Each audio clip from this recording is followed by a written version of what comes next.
Hello বন্ধুরা, সবাইকে আবার নতুন একটা ব্লগে স্বাগতম। তো আজকের ডেটটা হলো 14ই আগস্ট আর বুধবার।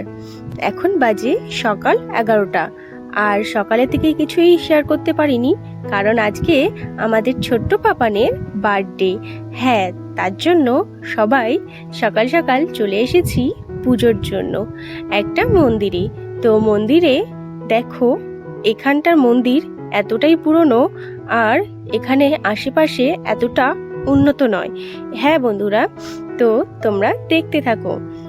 তো এখানে দেখো, এই যে নলকূপটা এখানটা নতুন বসিয়েছে। এখানে খুবই জলের অভাব, খুবই জলের অভাব। মানুষ জল, খাওয়ার জলও অনেক দূর দূর থেকে আনতে হয়। তো তোমাদের এই জন্য শেয়ার করলাম। এটা এমনই কিছু না, তবু এই জন্য শেয়ার করলাম যে মানুষ জলের জন্য এখনো জলের জন্য কতটা কষ্ট পেতে হয়। তো দেখো, এদিকে ঠাকুরমশাই ভোগের চাল বসিয়ে দিয়েছে। যে যার পায়েস, সুজি যা করবে সব এখানে ঠাকুরমশাই করে দিচ্ছে। আর এই দেখো, এই মায়ের কাছে আজকে আমরা পাপানের জন্য পুজো দিতে এসেছি। তো এখানের কালিমা খুবই জাগ্রত। যার যা মনস্কামনা আছে অবশ্যই এসে করলে অবশ্যই তোমাদের পূর্ণ হবে। আর এই বাচ্চা মামুনিটাকে দেখো, আমাকে মা ভেবে জড়িয়ে ধরেছে, আর আমি একটু আদর করে দিলাম। তারপরে দেখো, মন্দিরের সামনে এত সুন্দর ফুলের গাছগুলোকে ফুল হয়েছে না, তোমাদের সঙ্গে না শেয়ার করে পারলামই না। দেখতে পাচ্ছ মন্দিরটা একদম পুরো বনের মধ্যে, তো খুব সুন্দর। আর এখানটায় দেখো, এই বট গাছটা কি সুন্দর, কত বছর পুরনো হবে তা আমারও ঠিক জানা নেই। তো তোমরা দেখতে পাচ্ছ কত সুন্দর, একদম ঝুড়ি নেমে এসেছে, তাই না? তো এইসব জায়গায় গেলে না মনটা পুরো ফ্রেশ হয়ে যায়। আর জানো তো কি বলবো, পাপানকে নিয়ে আমার সত্যি সত্যি খুবই কষ্ট গেছে, যার কারণে আমি ওর কোনো রকমই কোনো কিছুতেই ত্রুটি রাখতে চাই না। তো ওকে নিয়ে সকাল সকাল পুজো দিতে চলে এসেছি। তারপরে দেখো, কত মানুষ আস্তে আস্তে আসছে। আর এই দিকটায় দেখো বন্ধুরা, গরুগুলা। আর এই যে পুকুরটা দেখতে পাচ্ছ না, এটা কিন্তু আগেই ছিল। মানে এখানটা থেকে আগে পা ধুয়ে মন্দিরে যেত।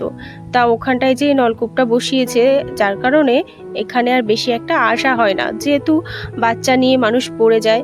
তো অনেক সুবিধার্থে ওরকম নলকূপটা বসিয়েছে। তো এখন পুজো কমপ্লিট করে বাড়ি যাব। বাড়িতে গিয়ে প্রচুর কাজ আছে। তো এখন দেখো, এসেই জামা কাপড়গুলো কেচে দিয়েছি। সব জামা কাপড়গুলো আস্তে আস্তে মেলে দেব। কি জানো বন্ধুরা, একা সংসারে না একাকেই সব কিছু করতে হয়। কেউ সাপোর্ট করার মতো নেই যে কিছু একটা এগিয়ে দেব বা কিছু একটা করে দেব। সকালবেলা থেকে উঠেই নানান কাজ করে মন্দিরে গিয়ে আবার এসে এতগুলো জামা কাপড় কেচে ধুয়ে মেলে আরও তো অনেক কাজ আছে। আজকে যেহেতু পাপানের জন্মদিন, সেই উপলক্ষে আজকে বাসন্তী পোলাও আর মাংস করব। তো সব কিছুই একা হাতেই করতে হবে। আবার পাপানকে একটা যেহেতু বার্থডে, তো একটা কেক কাট না করলে তো হয় না না। তো সেহেতু আবার কেকও আনতে যেতে হবে। সব কিছুকে মানে মোটামুটি একা হাতেই করতে হয়। আর এদিকে দেখো, আমি বিছানাটাও সুন্দরভাবে আস্তে আস্তে গুছিয়ে নিচ্ছি। কি করব বলো, কষ্ট হলেও সবটাই করতে হবে। জানো তো বন্ধুরা, যখন পাপান ছোট ছিল, মানে যখন ও হয়েছিল, আমি এতটাই বোকার মতো ছিলাম যে ওকে আমি কোলেও পর্যন্ত নিতে পারতাম না। আমার যেদিন হয়েছে, আমি যখন ওর সঙ্গে দেখা করতে গেছিলাম, তখন পাশে একটা মেয়েকে বলেছিলাম যে দাও না গো, আমার বাচ্চাটাকে একটু আমাকে কোলে তুলে দাও না। ও আবার আমাকে কোলে তুলে দিল, আবার একটু ঘুরিয়ে নিলাম, দিয়ে বললাম নাও এখন একটু রেখে দাও না। তো এইভাবেই আমার ওর সঙ্গে সব কিছু শুরু হয়। তারপরের থেকেই একা হাতে সব কিছু করতে করতে, মানে ছেলেকে সব কিছু টোটালি সব কিছু আমাকে একা হাতে এই বড় করা, যাই হোক খুঁটিনাটি সব কিছু। আর যেটা বুঝতে পারতাম না, এই যে আমাদের বড় জায়গা, এই ইউটিউব থেকে সত্যি সত্যি আমি অনেক কিছু শিখেছি। কারণ এখানে যখনই কিছু বুঝতে পারতাম না যে পাপান এরকম খাচ্ছে না কেন, এরকম কেন করছে এরকম, তো আমি ইউটিউবে সার্চ করে করে অনেকটা দেখতাম, আর ডাক্তারের কাছ থেকে পরামর্শ নিয়ে নিয়ে অনেকটা করতাম। সত্যি সত্যি কেউ যদি না থাকে, মা বা কেউ যদি না থাকে না, তো এতটা পরিমাণের কষ্ট হয় একটা ছেলে বড় করা। আবার পাপাইও বাড়িতে থাকে না, তো আমাকে একা হাতে হাট বাজার সব কিছু করতে হতো। তো দেখো, তোমাদের সঙ্গে কথা বলতে বলতে আমি বিছানাটা গুছিয়ে নিয়ে এই যে চলে এসেছি বাসন্তী পোলাওয়ের কাছে। তো এই বাসন্তী পোলাওটা এর যে রেসিপিটা আমি তোমাদের সঙ্গে অবশ্যই শেয়ার করব, কিন্তু এই ভিডিওতে না, নেক্সট একদিন একটা ভিডিও আপলোড দেব, তোমরা সেখান থেকে দেখে নেবে। তো এই বাসন্তী পোলাও আমি যেভাবে করেছি তোমরাও এইভাবে করো, অবশ্যই তোমাদের খুব ভালো লাগবে। আর তুমি দেখতে পাচ্ছ এই যে বাসন্তী পোলাও আমি কিন্তু এই একবারই করিনি, যেহেতু আশেপাশেও সবাইকে একটু দেব, তার জন্য 2-3 বার, আমার যেহেতু গ্যাসেই রান্না, ছোট কড়াই, তো আমাকে 2-3 বার করতে লেগেছিল। তো তারপরে এই যে মাংসটাও করে নিয়েছি। তো মাংসটা করার পরে এবারে দেখো, আমার সত্যি সত্যি বলতে এইরকমভাবে মাংস রান্নাটা আমার বেশি ভালো লাগে, কারণ এটা আমার ঠাম্মার কাছ থেকে আমার শেখা। আর এটা এত সুন্দর স্বাদ আনে না, তো তোমাদের সঙ্গে অবশ্যই আমি রেসিপিটা শেয়ার করব, তোমরা অবশ্যই দেখো, তোমাদেরও খুব ভালো লাগবে।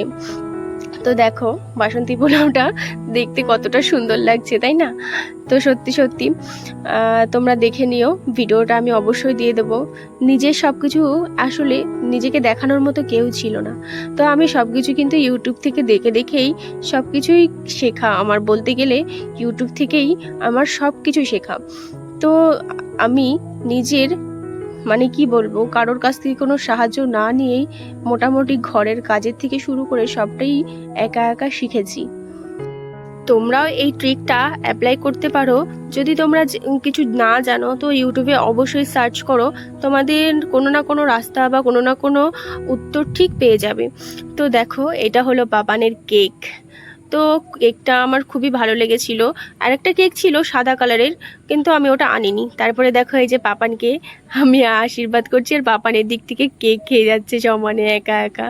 সে যাই হোক, একা হাতে পাপানকে এত বড় করেছি, তারপরে এখনও সত্যি কথা বলতে আমি নিজে কোনোদিনও ভাবতেই পারিনি আমি ছেলেকে মানে কি বলবো যত্ন করে বড় করতে পারবো। যেহেতু আমি একটা বাচ্চা কোলে পর্যন্ত তুলতে পারতাম না, সেই আমি এখনে আমার সোনাকে সুন্দরভাবে যত্নে রাখি, তোর কোনো অসুবিধা আমি হতে দিই না।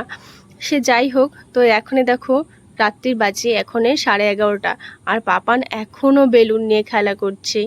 মানে কি বলবো, এই বেলুনটা উপরের দিকে ছুঁড়ে দিচ্ছে, আর যখন এই ফ্যানের হাওয়া হচ্ছে তো নিচের দিকে চলে আসছে, আর ওর দিকে ছুটে আসছে যখনই, ও খুবই খুবই আনন্দ পাচ্ছে আর ওটা নিয়েই খেলা করছে। তো সবাইকে এখনে আজকের মতো টাটা, দেখা হবে আবার নেক্সট ব্লগে। আমার এই ব্লগটা কেমন লাগলো তোমরা অবশ্যই জানিও বন্ধুরা। সত্যি সত্যি খুবই কষ্ট হয় তোমাদের সঙ্গে এরকমভাবে শেয়ার করতে, যেহেতু একার সংসার একাকেই সব কিছু সামলাতে হয়। তো সবাই ভালো থেকো, সুস্থ থেকো।